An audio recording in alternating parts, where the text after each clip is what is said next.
Today we are talking about, excuse me, Zev Gorem, which today is part 2.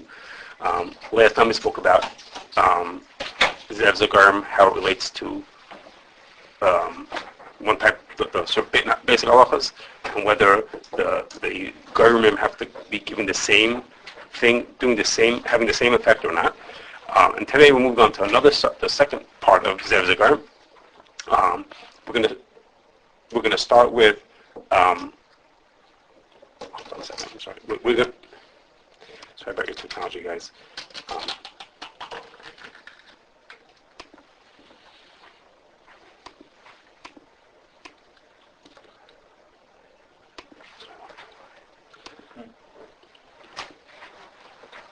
Sorry about that. Okay. Anyhow. Okay. Hopefully this is going to work, guys.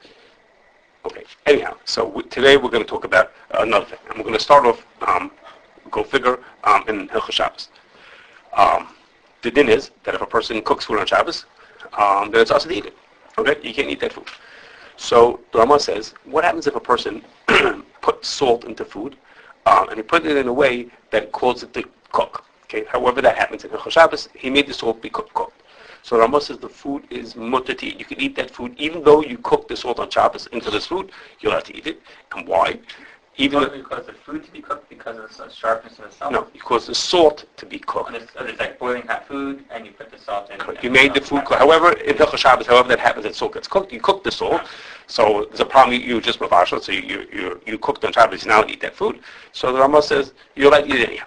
Now the salt is Bitul time. So the salt is a significant part of the food. So how you like to eat it, it shouldn't be so to speak Bitul in the food. So the reason is because you assume that the person puts salt into the food before Shabbos also. As part of his cooking, he put salt in also. On Shabbos, he put in more salt, but there was salt in already. So it's Zev Gorem. Because the taste that you taste now, the Avita time, so to speak, what you're tasting now in the food is salt from yesterday, which was mutter, salt from today, which is asur. So it's Zev Gorem, and you're allowed to eat the food. Okay, that's what the Rama says. You're allowed to eat the food, even though it has this salt in it that was cooked on Shabbos. Okay. So Taz says, he says, no, this doesn't make any sense. He says, it doesn't make any sense. He says, Zev Gorem works when you add the things at the same time. So you add both things. The salty taste of this food is now because you added the kashrus, so to speak, the kosher salt, and so to speak, the trade salt. You add them together, and now it's Zev Gorem because they're both making a difference. He says, but over here, an hour ago, before you added the salt, what did the food taste like? It didn't taste so salty. Now you added in, so to speak, trade salt now. The trade salt is the only thing that made it have any difference in time. It made a difference. You added the salt and now it tastes differently. He says not Zev Gorem. It says it was what it was. It had 100 things in the food. It had potatoes and carrots and meat, 100 things in it, and salt was one of them. And when you added salt now, that added to the taste. So you can't say Zev Gorem on that. It says it's not Zev Gorem. The salt that you added now made a difference in the taste. So that's it. So it should be awesome. So he would say everything by a mother or whatever, Yeah. This is one of the examples, right? He says if you didn't put them in at the same time, he says what's it? He says it doesn't count. He says Zev Gorem is only when you did them at the same time. So you could say they're both having this effect together. But if you attempt that he's saying. That what? Yeah, all these halachas Zev Gorem should not stop. He's saying that bad words at the same time. Okay. So that's fine. But the Achronim is a better kasha. Okay, the Achronim, it's a Prima Godim and a El Yerab, I think it is. It's a much better kasha. They said there's a Perish Mishnah that says not like it. It's a Mishnah in Arla that says it makes no difference whether you added which order you added them in. It makes no difference. Even if you added it makes no difference. It's also Zev Gorem. Okay, one of the Mishnayos that has in it the machlokes or the Zev Gorem is mutter asur is talking about a case we didn't add them in order. Okay, so they say it's not right. And those are Achronim, of course, don't pass like the Taz. And the Mishnah passing like that. Also, he says the Rama is correct that it makes a difference even if the order is incorrect. Even if the order is you did it out of order, it makes a difference. And Zev Gorem applies. Okay, now it's a really good question. I was like, so what the Taz made sense. What the Taz said. Okay, so I'm not going to tell you. It's a half a page footnote over here to explain to me. Back and forth to try to understand so why is the Taz wrong? The Taz sounds like he said something smart. Okay. But we'll believe it for now. The Rama says, we're going to say at the Rama that even if you didn't do them simultaneously, it's still considered Zev Gorem. And the Taz argues. Okay. Now, I have two applications of that this machlokes between the Ramah and the Taz. The first is about sherry casks. Okay, sherry is a kind of wine, and as you know, a well-known question, which is people age their scotch in barrels that we use for sherry. So they have this sherry was in it beforehand, and now there's no sherry anymore. But now you age it in it, and that affects the taste of the scotch. So there's a big question with the sherry, which is of course a stam yayin, whether that makes a difference to the scotch. Okay, and we're not going to talk about that, child. When we learned about alcoholic beverages, we spoke many times about that, but the different studim, why that should or shouldn't make a difference, why the sherry should or shouldn't make a difference into the scotch. That's not what we're talking about. One of the reasons that was given there, that Diane Weiss's and Rav Schwartz used to prefer, was that maybe it's zev zagar. Okay, that it should be mutter because it's zev zagar, because the sherry is only part of the taste of the overall scotch. So it adds some taste, and the scotch adds some taste, and so that should be zev zagar. Okay, now Diane Weiss says himself, he says, I'm not sure if it's really zev zagar. Maybe it's what we spoke about last time, it's yesh v'zek del chametz. Maybe you taste the sherry completely. If you taste the sherry directly, then that doesn't qualify for zev zagar. Zev zagar, remember I told you, it has to be, you don't taste each of the things by itself. If you taste either of the things by itself, or it's hamada by itself, it will be enough to do a hamada that doesn't work. So that's not for our shaila for today. I don't understand, what does that mean, it tastes by itself? That's distinct? Yeah, do you notice sherry taste in the thing? Or just doesn't overall color the flavor of what's going on over here. If you directly, and does it taste the same as if it would be just sherry? No, it's definitely not the same thing as if you're drinking sherry. Of course not. But the sherry, is there enough sherry in there to make a difference that you could actually taste it now? Okay? So that's why he's not sure. If it's enough in there, anyway, in a mime or anything like that, if there's enough isser to do the job by itself, then we say there's no zev zagar. Okay? But if it's a blend of flavors, then it's obviously not going to be noticed by itself because it's so that's what he's not sure about. He's not sure whether it is or is not. And that's not our style today. That was when we did alcoholic beverages. Today we're believing. We're just trying to understand the tzad that he said it could be zev zagar. Okay, the tzad was that it helps the flavor. And there's taste of scotch by itself. Sherry is also in the taste, and they together could be zev zagar. Okay, well, taking that possibility that it could be zev zagar. So I'm pointing out that only is true according to the Ramah. The Ramah said you could add them consecutively. They don't have to be simultaneously. According to Taz, that you have to be added simultaneously, this wouldn't make any sense. Okay, this case is exactly the same case as the salt. There was an existing taste beforehand. Now someone added in sherry taste into it, and the Taz says that's not zev zagar because whatever the sherry is doing, it's doing it by itself now. Okay? So I'm saying that the possibility to say that it's zev zagar only is true according to the Ramah, which is okay because we pass on to Ramah, but it's only true according to Ramah, would not be true according to the Taz. Okay. And another case related to whiskey also is that there's something called blenders. Okay, what are blenders? Blenders is this legal loophole, and that is that the tax law charges very, very high tax for beverage alcohol. Okay, like 100%. I was in a place not so long ago, and they told me they were being charged 200 or 300%. Okay, crazy high taxes on beverage alcohol. Okay, they call it a sin tax. If you're doing something that they deem we could beat you up, you're a bad guy, so we can charge you a lot of tax. So of course companies don't want to do that. They don't want to pay such a high tax. So the government says, if you put a flavor in, you don't have to pay tax on that. You could put a flavor in, and that's okay. You don't pay tax on that. So what they do is you can put in up to 2.5% flavor. So what they do is they put in something called a blender. A blender is technically it's a flavor, but really it's just pure alcohol. Okay, flavors are made up of a lot of alcohol with a little flavor chemicals in it. So they put in pure alcohol with a little bit of flavor inside of it, and they say I'm adding a flavor, right? See, I'm adding a blender. I'm adding a blender into this thing.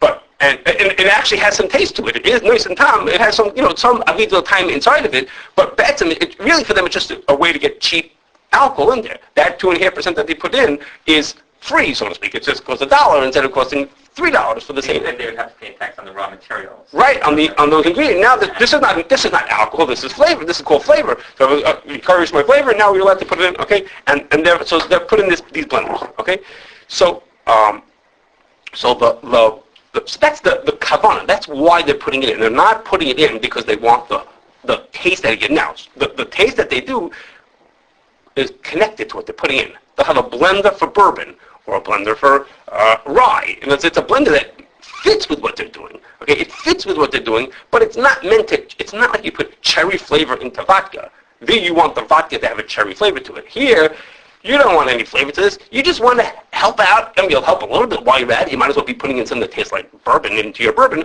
But the etzim, you're trying to just get alcohol into this thing, and the flavor is just your loopholes where you got around it. So in that case, again, according to the Taz, it would make difference. According to the Taz, you can't say zev zagar. You can't say the overall thing tastes like rye, and now I'm adding a little rye into it. He says no, because whatever it tastes like beforehand, whatever you add it in, you're adding on afterwards. And according to the Rama, it's fine zev zagar, because again, what you're adding in it either duplicates the flavor you have, or Right? the Bitul time is bottle. The alcohol is not. It's kosher. It's the potential. It always is. Yeah. Oh, okay. We work with an assumption from last time that at the time you put in tiny percentages that make no difference. Aren't okay, now back to technicalities. I'm sorry, people. I gotta just share my screen if I can figure out how to do it again.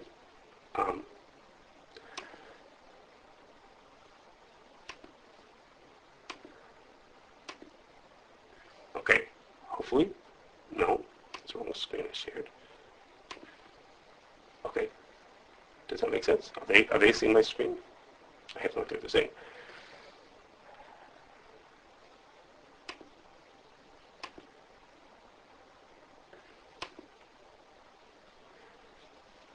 Sorry, people. So, just give me a second. Okay. Hopefully, that's what Shuli is saying. Okay. Now, we're going to talk about emulsifiers. Okay. So, an emulsifier is that there are liquids that don't mix together well. Okay, things that don't mix together well. Okay, and the example everybody's most familiar with is oil and water. Okay, oil and water don't mix together. The oil is lighter than the water and it floats to the top. So if you take milk and you don't homogenize your milk, you take it right out of the cow and you let it sit there, the fat will go right to the top. The oil floats out of the liquid, out of the water, so to speak, and the oil floats to the top, and that's why you homogenize your milk to make it stay together. Okay. The same thing if you make salad dressing at home. You mix vinegar and oil together, they don't stay together. So you could shake it up and you could hold it together for a couple seconds, enough to get it onto your salad, but it's not going to stay together. And an emulsifier brings them together. An emulsifier makes them mix with each other and stay together. Okay? So there are, so to speak, natural emulsifiers, things you find out that in nature. For example, egg yolks have in them lecithin. Lecithin is an emulsifier. And that's why when you make mayonnaise, the oil and the vinegar stay together because there's eggs in there. Otherwise, they would separate. That's what keeps them together. It's the egg in there, the egg yolk that's in there, that helps keep them together rather than separating from each other. Okay, that's what makes them hold together. So that's like a natural emulsifier. It's something that holds them together naturally. Okay, but most of them. Okay, I'm going to give you an example. Sorry for the people on the screen. I'm not going to see this. But the live people get to see this. Okay, we have here. Okay, whoops, sorry. Okay, for those of you, okay, maybe I'll show it to the people on the screen afterwards. We have oil and water here. Okay, we have oil and water, and as what you can see, the oil and water separates. Okay, because the oil flows to the top. Okay, mustard powder. This is mustard powder. Is also a natural emulsifier. So if we put mustard powder in, hopefully it's going to work. Let's stir it up.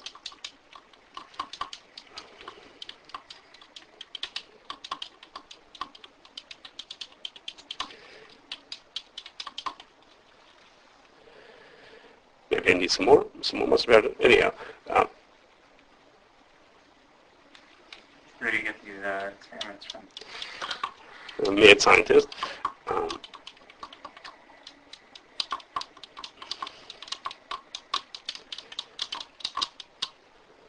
Okay, so the mustard powder is an emulsifier.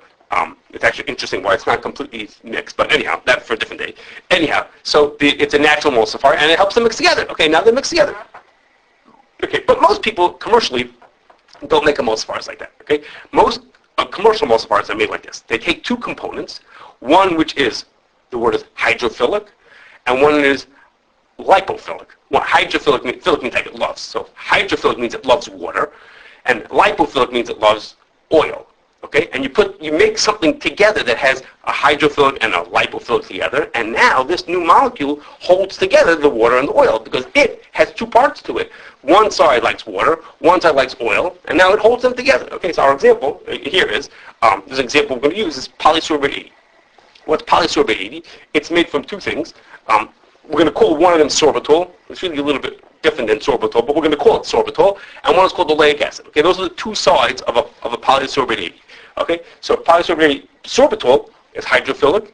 Okay, sorbitol dissolves in water and mixes with water, and also with vinegar. Okay, and oleic acid comes from fat actually, and it's lipophilic. It likes oil. Okay, so if we put them together to make polysorbate 80, the two, the hydrophilic and the lipophilic, come together, and now that'll, like my graphics, that will hold the dressing together. Okay, you put the. What do you think I do? So it helps. It makes the oil, the sorbitol holds onto the vinegar side of this. The oleic acid holds onto the oil of this, and then it holds them together so that your dressing doesn't separate and the dressing stays together. Okay, so that's how polysorbate 80 is a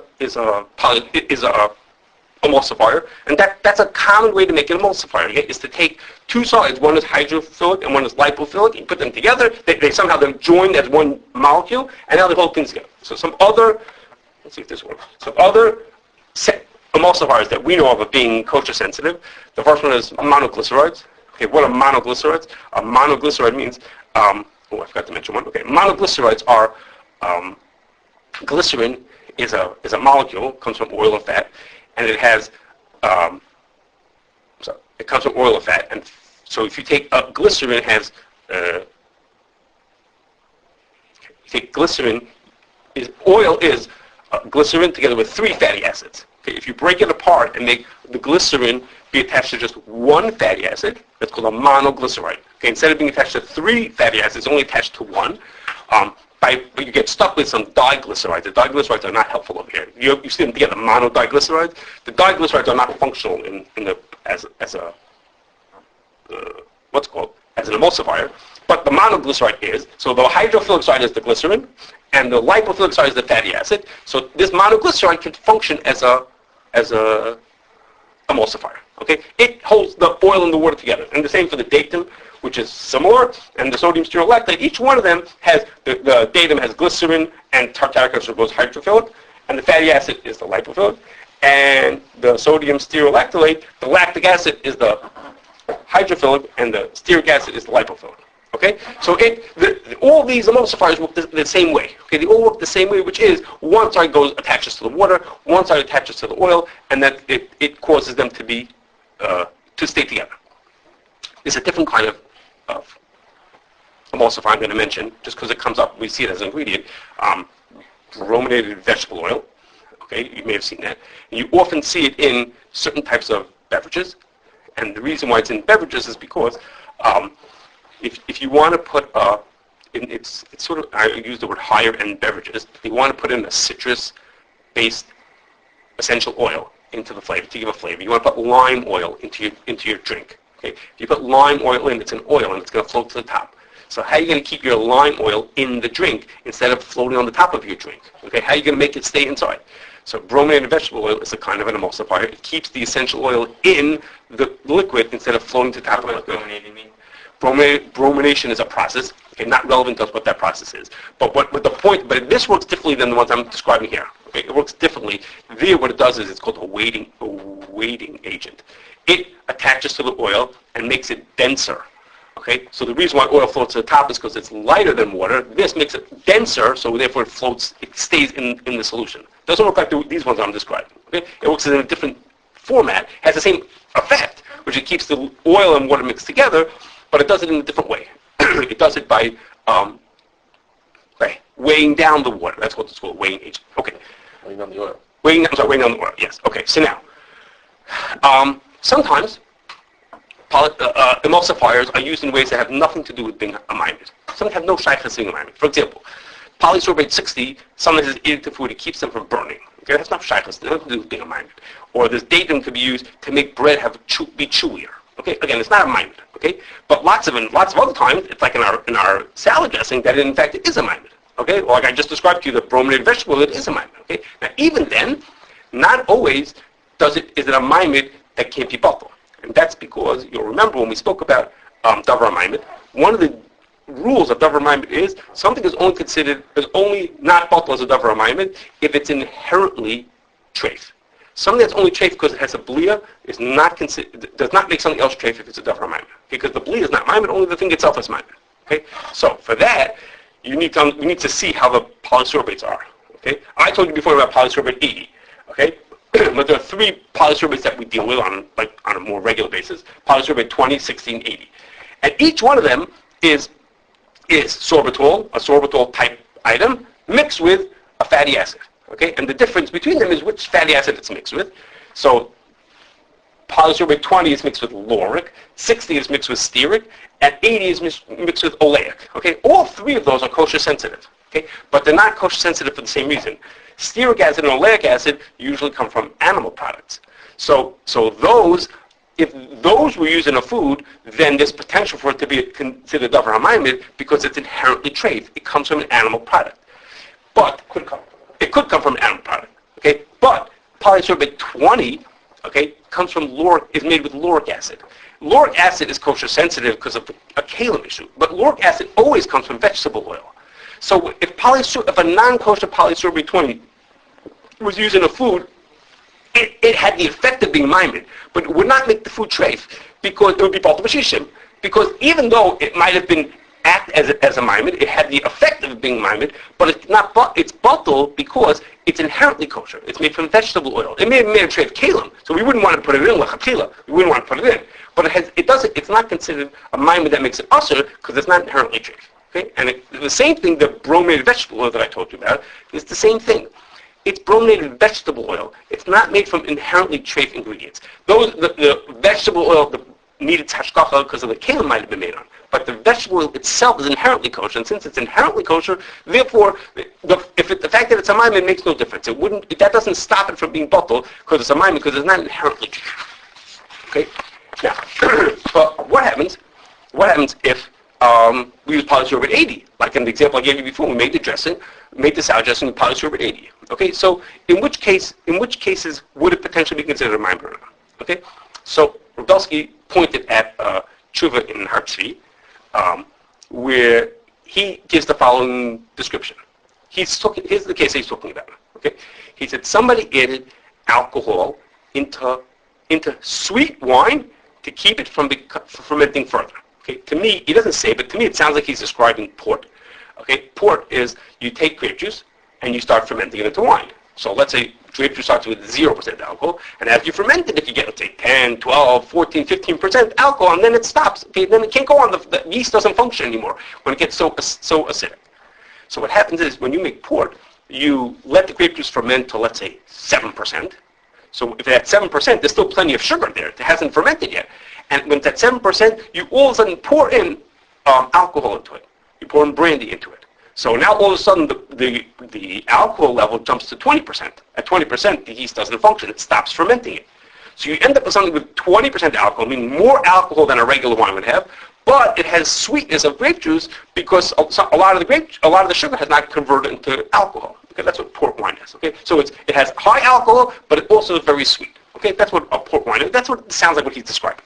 So he says over there, the alcohol is not a davar hamaimed. He said the alcohol prevented the sugar from fermenting further. But the alcohol didn't do anything. It just held it back from doing what it might have done, and that's not considered hamaimed. His words, if you want to read it, is shar spirits. I don't know exactly how he pronounced it. Har spirits. They stopped the wine from changing. I mean the partially wine. They didn't change the original taste that it had. So this is not considered a maimed, the fact that it had that effect on it. You're just preventing something new from happening. That's not considered to be maimed. So Rudelsky said, for example, an example that we would have is peanut butter. Okay, when you make peanut butter, if you grind up peanuts and you grind them into a buttery thing, it'll say peanut butter. Okay, if you go to Whole Foods and they make you peanut butter live over there, when you walk out of the store, it looks like peanut butter. But if you come back a week later, what's going to happen is the oils in the peanuts are going to float to the top, and the bottom is going to become rock hard. Okay, that's what happens when you have peanut butter. Now, that doesn't happen to your Skippy peanut butter. Okay, their peanut butter doesn't ever separate. Okay, but that's because there's something in there. There's an emulsifier to keep them together. But if you do nothing, the oil will fall to the top, and you won't have such great peanut butter. You're going to have to stir that peanut butter to try to get the oil mixed back in to make it taste like anything, or to be usable. Okay, so Rabelski said, in that kind of a case, that emulsifier is what the Hartzi is describing, where the emulsifier prevents something from happening. The oil and the peanuts are all mixed together very well, and just the emulsifier stops it from getting ruined in a few days from now. He says that's not considered a alignment. Okay, that's just holding back from what would have a change that would have happened. That's not considered a alignment. He says, but when you make salad dressing, and you mix the oil and the vinegar together, and you put in the emulsifier, he says, so, for 1 second in the factory, as the machine is stirring them all together, they're all mixed together. But everybody knows that the second the machine stops turning, in 3 seconds it's going to be separated from each other. So if you put in an emulsifier then, that is considered to be a davar alignment, because the emulsifier is making them blend in a way that it wouldn't have happened otherwise. Now, it happens, again, temporarily, for 1 second, they are actually blended together as the machine is stirring them up. He says, but that's a joke. I mean, in a second, that's going to disappear. So that's going to stop, and therefore, that is considered that it had an effect of being mined. Okay? Now, so now we understand that there are specific cases where an emulsifier could be a davar alignment, so everybody would be happy right now. Okay, so most people at this point would stop talking. Okay, and most people assume everything that I said until now, which is that if you use an emulsifier like this and use the right one, okay, that's polysorbate 80, not polysorbate 20, okay, whatever it is, then it's considered davar alignment, and it would make the food safe. So I'm going to tell you a reason why I think that it's not true. Some people I told this to thought I made sense, and some people didn't like it. It just made them uncomfortable. I think that it's correct, but you'll hear that it's a chiddush to what I'm going to say. And that's like this. In our favorite slide, you saw that what happened was we had our two parts over here. We had our sorbitol. Our polysorbate 80 was made from sorbitol and oleic acid. We now take that polysorbate 80 and we mix them together, and the hydrophilic and the lipophilic get together.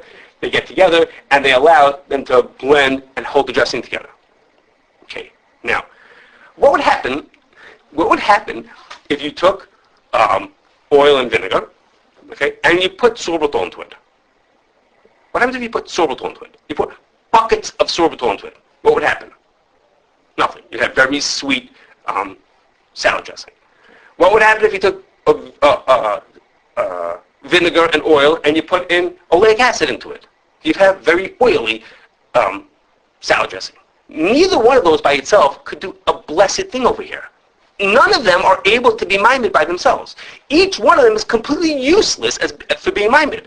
The only reason why polysorbate 80 is mimed is because you have two things together. It's only because you have sorbitol and oleic acid that it can be mimed. Each one of them is completely aimed at Zekadel.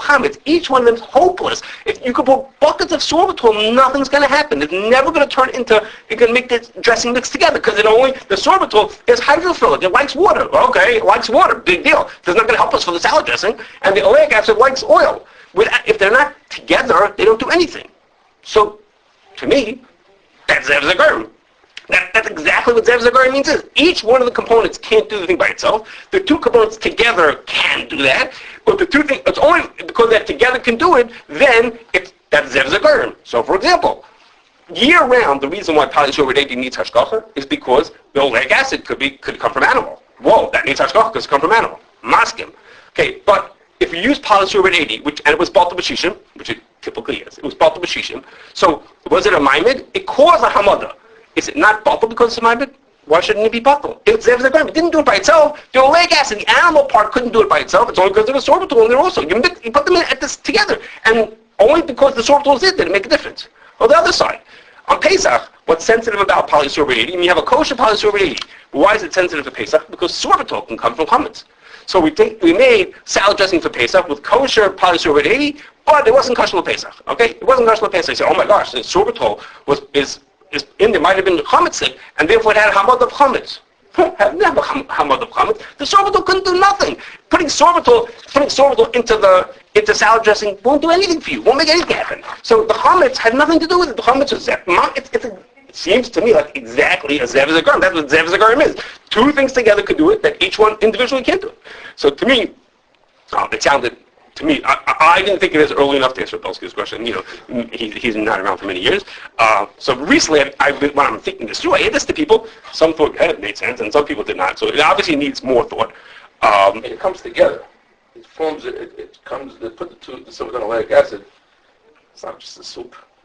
It's just. So you're saying the Taz said they have to come together. So of course they're coming together, right? They're coming together. I understand. Right. So there are those who said, but it's one molecule. It became one molecule beforehand. Okay, I didn't see how that could make, why that should make a difference. What was the? we had a.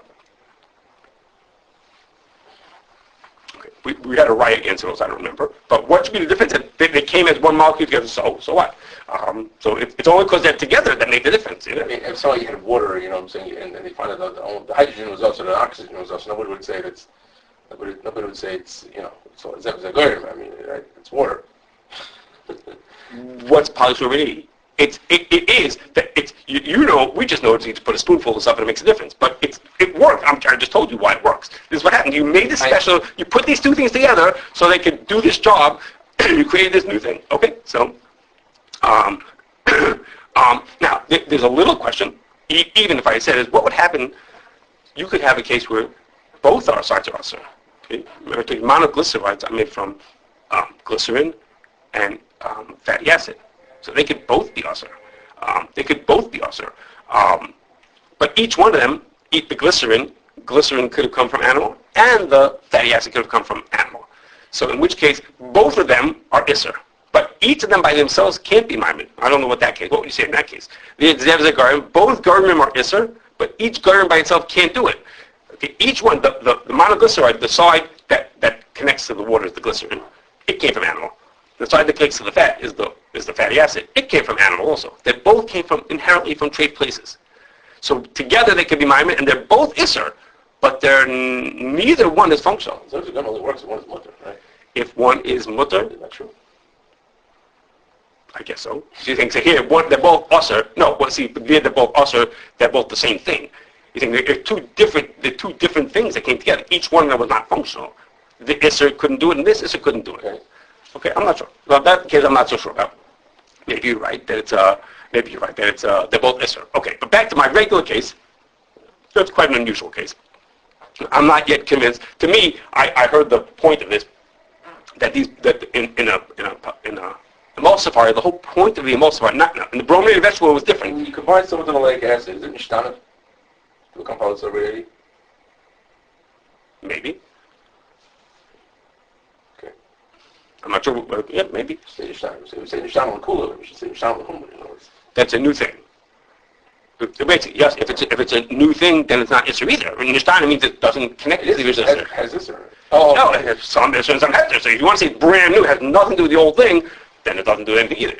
So like the brominated vegetable oil, the thing itself, it's one thing, and it is the maimed. It works differently than this. It doesn't work by pulling the sides together. So the whole thing itself, if it would be inherently chafe, would make the difference. But here, the whole point is, because it does the pieces by pulling them together, again, that's my thought.